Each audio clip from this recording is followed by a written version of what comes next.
नमस्कार, आप देख रहे हैं IBU न्यूज़। मैं हूं शमीम अख्तर। सुप्रीम कोर्ट के कड़े आदेश के बाद भी विहिप कार्यकर्ताओं ने खुलेआम उड़ाई सुप्रीम कोर्ट के आदेश की धज्जियां। जी हां दोस्तों, आपने सही सुना। विहिप कार्यकर्ताओं ने दिल्ली में ठीक थाना परिसर के सामने अपने कार्यकर्ताओं की बड़ी भीड़ इकट्ठा करके देश को बांटने का आह्वान किया। देश को नफरत की आग में झोंकने वाले, भारत को टुकड़े टुकड़े करने की ख्वाब देखने वाले नफरती चिंटुओं ने खुलेआम थाना के सामने नफरत की दुकान लगाकर हिंदू भाइयों से अपील कर रहा है कि हिंदू किसी भी मुसलमानों की दुकान से अपनी ज़रूरत की कोई सामान ना खरीदें। मुसलमान नाई से अपना बाल दाढ़ी ना कटवाएं। अगर कोई हिंदू मुसलमान को अपनी दुकान मकान किराए में दिए हैं तो उसे फ़ौरन खाली करा लें और मुसलमानों से आपसी भाईचारा, सामाजिक ताना बाना को पूरी तरह से ख़त्म कर दें। ये नफरती चिंटुओं, देश जलाओ नेता ठीक थाना परिसर के सामने खुलेआम लाउड स्पीकर पर यह बात चिल्ला चिल्ला कर कह रहे थे। नफरत की आग में झोंकने के लिए भड़काने का आह्वान कर रहा है। पुलिस मूर्ख दर्शक बनकर इस नेता के आकाओं की एजेंडा पूरा करने को मोहलत दे रही है। जय हिंदू राष्ट्र, जय हिंदू राष्ट्र। मेरी आवाज जहां तक जा रही है, सारे भाई दोनों मुट्ठी बंद करके पूरी ताकत से बोलेंगे, भारत माता की, भारत माता की। हिंदू हिंदू हिंदू हिंदू हिंदू हितों का हनन हुआ तो, हिंदू हितों का हनन हुआ तो, हिंदू हितों का हनन हुआ तो। भाइयों, आज हम सब यहाँ इकट्ठे हुए हैं।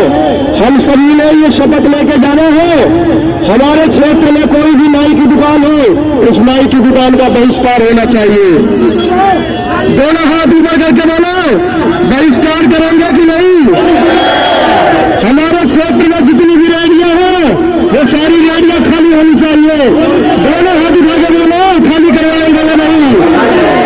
हमारे क्षेत्र में जितने भी किराएदार हैं, जो भी मुसलमान होगा, जो भी इस्लामिक कट्टरपंथी होगा, उसको हम निकाल करके फेंकेंगे कि नहीं? 1947 में पाकिस्तान चला गया और उस समय यह बोला गया कि दूसरे लोग वहां जाकर के रहेंगे, लेकिन इस देश में रहने के लिए शांति की अपील की गई थी। जिन्होंने शांति का भंग किया है उनको उत्तराखंड की तरह भगाएंगे या नहीं? दोनों हाथ उठाकर बोला, भगाएंगे या नहीं? आने वाले 10 से 20 दिन के अंदर, जैसा कि संगठन ने बोला है पुलिस प्रशासन को, यहाँ पर एक एक रेहड़ी पटरी वाले की पहचान होनी चाहिए, एक एक किराएदार की वेरिफिकेशन होनी चाहिए। इसको, इस दिल्ली को यूपी बनाएंगे या नहीं? भारत माता की, भारत माता की। दोस्तों, यहाँ पर हम आते हैं इकट्ठा होकर, लेकिन यहाँ से जाने के बाद हम सब ने एक एक लोगों को जगाना है, घर घर में जाना है। कोई ही देखो नाई की दुकान को। ठीक उसके उलट जब हम पिछले शताब्दी को याद करते हैं तो हमारे पुरखों ने भारत देश को अंग्रेजों की गुलामी से मुक्ति दिलाने के लिए एक साथ मिलकर बिना भेदभाव किए हिंदू, मुस्लिम, सिख, ईसाई सभी धर्मों के अलग अलग जाति, पंथ, परंपराओं को मानने वाले लोगों को एक साथ जोड़कर हर चौक चौराहों, कस्बों से एकजुट होने की आह्वान किया करते थे। पर आज ठीक उसके उलट ये नफरती चिंटू देश को उसी चौराहे से नफरत फैलाने और देश को खंड खंड में बांटने का आह्वान कर रहा है। मेरे बहुत सारे अंदेशे हैं मेरी, और ऐसे ही नहीं है, मेरी जानकारी है कि ये कुछ ना कुछ चुनाव से पहले करेंगे। जो इनकी फितरत है, जो इनकी आदत है, जो ये गुजरात में करते रहे, देश में करते रहे, ये राम मंदिर पे गोला फेंकवा सकते हैं, ये किसी बीजेपी के बड़े नेता का कत्ल करा सकते हैं। हमारे देश के चंद मुट्ठी भर लोग देश के भाईचारा को खत्म कर देश को कमजोर करने के लिए चौक चौराहे से ऐसी नफरतें फैला रहे हैं।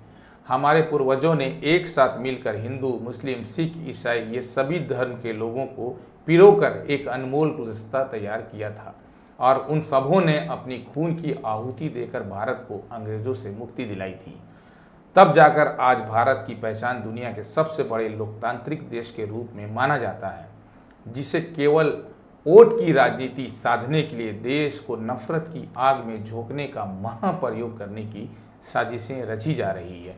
पर हमारे देश के हिंदू भाई इतने कमज़ोर नहीं हैं कि ऐसी नफरती चिंटुओं की साजिश का शिकार हो जाएं। भारत के हिंदू, मुस्लिम, सिख, ईसाई ऐसे नफरत फैलाने वाले लोगों को सबक सिखाएंगे। भारत का हिंदू, मुस्लिम, सिख, ईसाई सब एक था, एक है और एक ही रहेगा। आज बस इतना ही। अगर आप हमारे चैनल को सब्सक्राइब नहीं किए हैं तो सब्सक्राइब अभी कर लें ताकि आगे की खबरें सीधे आप तक पहुंच सके। जय हिंद।